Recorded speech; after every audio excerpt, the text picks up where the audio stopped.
लो जी, स्वागत है आपका हिरोशिमा में। ये वही जगह है जहां दुनिया का इतिहास का सबसे पहला न्यूक्लियर बॉम्ब गिराया गया और लगभग 1.5 लाख बंदे मारे गए थे। 1945 6 अगस्त सुबह 8:15 बजे के करीब न्यूक्लियर बॉम्ब यहां गिराया था यूएस ने। और वो जिस लोकेशन पे गिराया था ना, जिस जगह गिराया था न्यूक्लियर बॉम्ब, आगे ही पड़ेगी। मैं आपको एग्जैक्ट वो पिन पॉइंट लोकेशन पे लेके जा रहा हूँ। 15 किलो टन का था ये न्यूक्लियर बॉम्ब। और जब ये जिस लोकेशन पे अभी गिरा था ना, तो गिरने के 2 किलोमीटर 3 किलोमीटर के दायरे में सब कुछ ख़त्म हो गया था। सारी बिल्डिंगें, सब लोग मारे गए थे।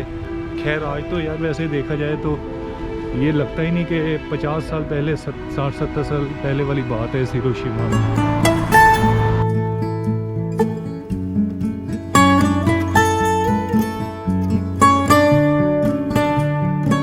जापान में ना 2 बॉम्ब गिराए गए थे, न्यूक्लियर बॉम्ब यूएस द्वारा। पहला बॉम्ब तो था 5 अगस्त को इसी शहर में, हिरोशिमा में। दूसरा बॉम्ब एकदम 3 दिनों के बाद, 4 दिनों के बाद 9 अगस्त को गिराया गया था नागासाकी में। जो दूसरा बॉम्ब गिरा था ना नागासाकी में, तो उसके 6 दिनों बाद 15 अगस्त को जापान ने सरेंडर कर दिया था यूएस आर्मी के सामने। 6 ऐसे शहर ढूंढे थे जापान के जहां उन्होंने बॉम्ब गिराना था, और उसमें हिरोशिमा तो नाम ही नहीं था शुरू में। वो तो आखिरी मोमेंट पे हिरोशिमा को डाला गया। इसकी जगह ना क्योटो का नाम था। यूएस के जो सेक्रेटरी थे तब वॉर के, उन्होंने लास्ट मोमेंट पे क्योटो का नाम हटा दिया था लिस्ट में से। वो क्यों हटाया? क्योंकि जो यूएस सेक्रेटरी, उनको क्योटो शहर बहुत पसंद था। उन्होंने अपना जो हनीमून था वो क्योटो में बनाया था, पहला हनीमून। क्योटो को मत उड़ाओ, हिरोशिमा को उड़ा दो। देखा मेरे राइट में यहाँ है पीस मेमोरियल। ये देखो यार कितना शानदार है यार।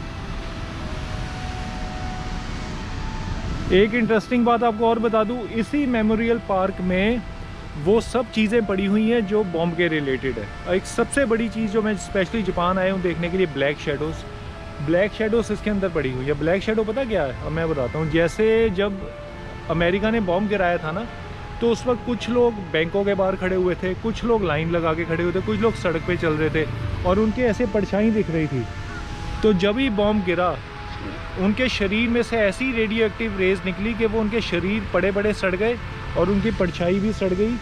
और इतनी वो गहरी रेडियो एक्टिव रेज थी कि उनकी परछाई ज़मीन पर वो परमानेंटली बन गई। और वो परछाई वो निकाल के इन्होंने as a museum, as a store करके रखी है इस म्यूज़ियम के अंदर।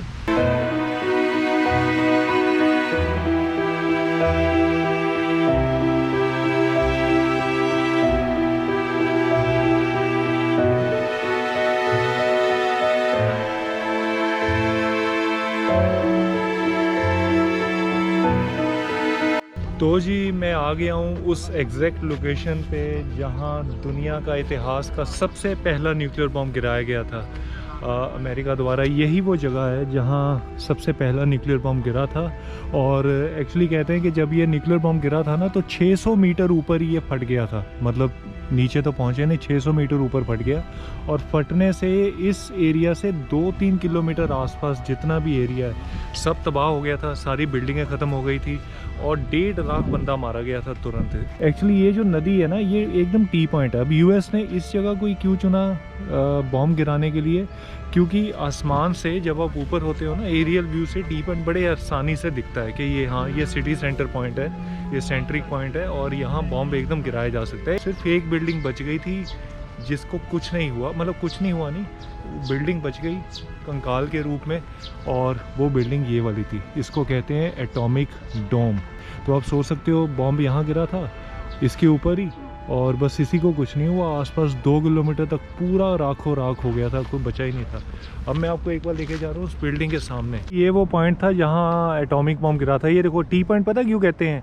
एक तो नदी इस तरफ जा रही है, एक बिल्कुल नदी इस तरफ जा रही है, और ये सामने टी बन रही है इसकी, टी पॉइंट की तरह। इसलिए मतलब इसको टी पॉइंट कहते हैं। कहते हैं आसमान से जब ऊपर यहाँ बॉम्ब गिरा तो 600 मीटर ऊपर ही रह गया था, और इसी जगह पर एग्जैक्ट इस पॉइंट पे ये बिल्डिंग थी। इसको तब के टाइम में इनकी कल्चरल बिल्डिंग थी।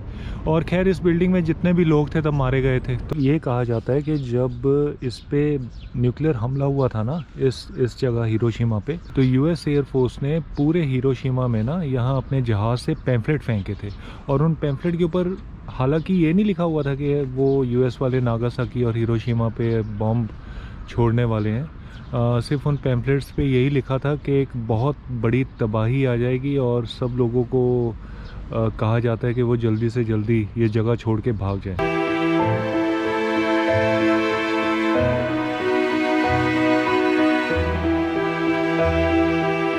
जब यहाँ बॉम्ब गिरा था ना, तो ये वाला जो ब्रिज है ये डैमेज हो गया था, लेकिन डैमेज होने के बाद भी जापान ने इसको बाद में रिपेयर किया और ये 35 साल तक रीयूजेबल पोजीशन में रहा था। तो और आखिर में ये ब्रिज को 1983 में तोड़कर फिर दोबारा बनाया गया था। ये वो इकलौती बिल्डिंग जो बॉम्ब ब्लास्ट को जिसने सहन कर लिया था, लेकिन बिल्डिंग ने झटके को सह लिया। तो आज भी ये जो लोहे की कंकार है, आप देख रहे हो लोहे अंदर पड़े हुए हैं, बिल्कुल वैसे के वैसे ही हैं। जापान ने इसको छेड़ा नहीं है। हालांकि काफ़ी जापान के लोगों ने विरोध भी जताया, काफ़ी लोग बटे हुए थे। कुछ लोगों ने कहा कि इसको गिरा देना चाहिए बिल्डिंग को, ये एक नेगेटिव सिंबल का प्रतीक है और ये नेगेटिविटी दिखाती है जापान की और ये फेलियर दिखाती है जापान का। तो इसको गिरा के ख़त्म कर देना चाहिए, जैसे बाकी हिरोशिमा इन्होंने पूरा सजा के इन्होंने सज धवज के तैयार किया है। लेकिन कुछ लोग थे कि नहीं, ये बिल्डिंग को हमें प्रिजर्व करके रखना चाहिए ताकि लोगों को पता लगे कि न्यूक्लियर बॉम्ब और जंग का हाल आखिर में क्या होता है। 1965 में फिर एक बिल पास किया गया कि हाँ, उन्होंने कहा कि जापान ने कि हाँ, हम इसको एज अ मॉन्यूमेंट प्रिजर्व करके रखेंगे। और आखिर में इस बिल्डिंग को 1995 में यूनेस्को हेरिटेज साइट में भी डाल दिया गया। तो उसके ऊपर का जो डोम देख रहे हो वो ग्रीन कलर का, बहुत प्यारा दिखता था वो। ऑब्वियसली इस बिल्डिंग के अंदर जाना मना है, अलार्म्स लगे हुए हैं हर जगह।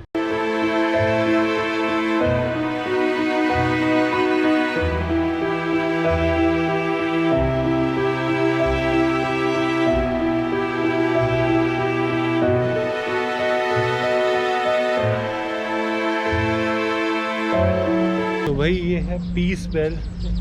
जापान ने इसको बनाया है ताकि वो चाहते हैं कि इसको बजाने से दुनिया के हर कोने में एक शांति की आवाज़ जाए और इसीलिए ये पीस बेल बनी हुई है। और इसको कोई भी बजा सकता है सुबह 9 बजे से लेकर शाम को 5 बजे तक।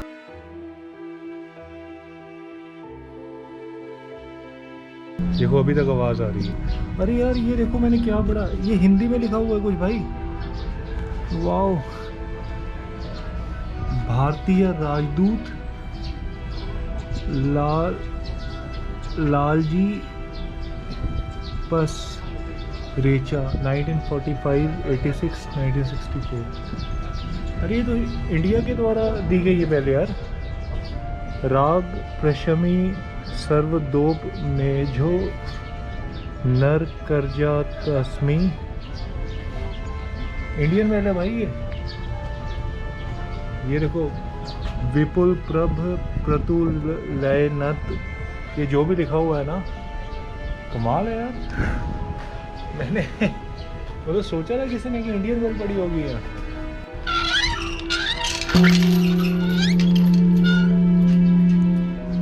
नहीं बजा दी। Bell of peace. There's an Indian scriptures written on the bell, Indian language.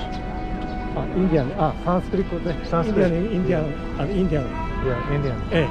Thank you. これはちょっとみんな Thank you. Thank you. I am from India. Indian. ごめんなさい。 Thank you. Please welcome. Thank you, thank you. ये ना एक monument है जो atomic bombing में जितने भी Japan के बच्चे मारे गए थे ना, उनकी याद में ये बनाया गया। ये जापान के 3200 स्कूल्स ने मिलकर ही इन्वेस्टमेंट की है और दुनिया के 9 अलग अलग देशों ने मदद की ये पूरा मॉन्यूमेंट बनाने में। इसमें ऊपर पता क्या है, इसमें दिखाया गया कि सबसे ऊपर एक लड़की खड़ी है, वो हाथ में एक तरह का फ्यूचर लेकर खड़ी है जो कि दिखा रहा है कि पीस का सिंबल है। और लेफ़्ट और राइट में एक लड़की बनाई गई है और एक लड़का बनाया गया है। ये हवा में उड़ते दिखाई दे रहे हैं कि मतलब जस्ट एज अ सिंबल के दुनिया ऐसी ही आज़ाद होनी चाहिए। एक्चुअली ये जो मॉन्यूमेंट है ना, एक बच्चा था सदाको ससाकी, उसकी याद में ये सारा मॉन्यूमेंट शुरू हुआ। क्या हुआ कि 2 साल की उम्र थी जब उस यहाँ एटॉमिक बॉम्ब चला था हिरोशिमा में, और जब वो 10 साल का हुआ ना, तो 2 साल की उम्र में उसको पैरालिसिस हो गया क्योंकि उसकी रेडिएशंस इतनी तकड़ी थी तो बच्चा सह नहीं कर पाया। और जब वो 10 साल की उम्र में था तो उसकी जब डेथ हो गई तो स्कूल के जो बच्चे थे आसपास, उनको जब पता लगा तो बड़े वो धक्के में उनको महसूस हुआ, बहुत बुरा लगा। तो इसलिए ये सारा मॉन्यूमेंट उसकी याद में बनाया गया था। फिर जैसे ये मॉन्यूमेंट है ना, इसके एकदम ऑपोजिट ये एक मशाल जल रही है फ्लेम कहते हैं इसको, सिंबल ऑफ फ्लेम।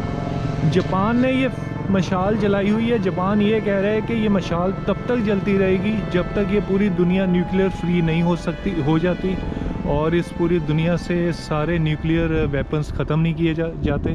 जिस दिन ऐसा हो गया तो जापान इस मशाल को खुद ब खुद बुझा देगा। तो भाई ये लिखा हुआ है 1964 में ये मशाल बनाई गई थी टोक्यो यूनिवर्सिटी प्रोफेसर की तरफ से। और इस मशाल को बनाने में ना पूरे जापान के 35 जो बड़े बड़े मंदिर हैं उनके जो पुजारियों ने यहाँ आकर इसको एक तरह का इसको जलाया था। मशाल को बनाने में जो भी इसको जितना भी मतलब इसमें खर्चा आया पूरे जापान ने डोनेशन दी थी यहाँ इसको सेटअप करने में। और ये मशाल एक डिज़ायर है जापान की कि काश न्यूक्लियर वेपन पूरे ख़त्म हो जाएं, जो आज की डेट में मुझे नहीं लगता भाई कहाँ। आज की डेट में तो वैसे ही ये हालत बनी हुई है कि कुछ कंट्री तो न्यूक्लियर वेपन चलाने की फिराक में है। इतनी जंगें हो रही हैं, इतने युद्ध हो रहे हैं, कहाँ आज की डेट में पॉसिबल ही नहीं है न्यूक्लियर वेपन ख़त्म हो जाए। कहते हैं कि जो यूएस ने बॉम्ब गिराया तो हालांकि वो टोक्यो पे एक बॉम्ब गिरा सकता था, वो क्यों नहीं गिराया? दो कारण थे इसके। सबसे पहले तो अगर वो टोक्यो पे बॉम्ब गिरा देता तो टोक्यो है इनकी कैपिटल सिटी, उस पर सारी गवर्नमेंट बैठती है, सारे गवर्नमेंट ऑफिशियल्स बैठते हैं। तो अगर वो बॉम्ब वहाँ गिराते तो सारी उसकी गवर्नमेंट तबाह हो जाती, सब लोग मारे जाते, तब कोई बचता कोई नहीं सरेंडर का डॉक्यूमेंट साइन करने के लिए। अब हिरोशिमा को क्यों चुना? फिर हिरोशिमा को इसलिए चुना क्योंकि अमेरिका ने पता लगा लिया था कि हिरोशिमा ही एक शहर है जहाँ अमेरिका को कोई भी प्रिजनर ऑफ वॉर इस शहर में नहीं।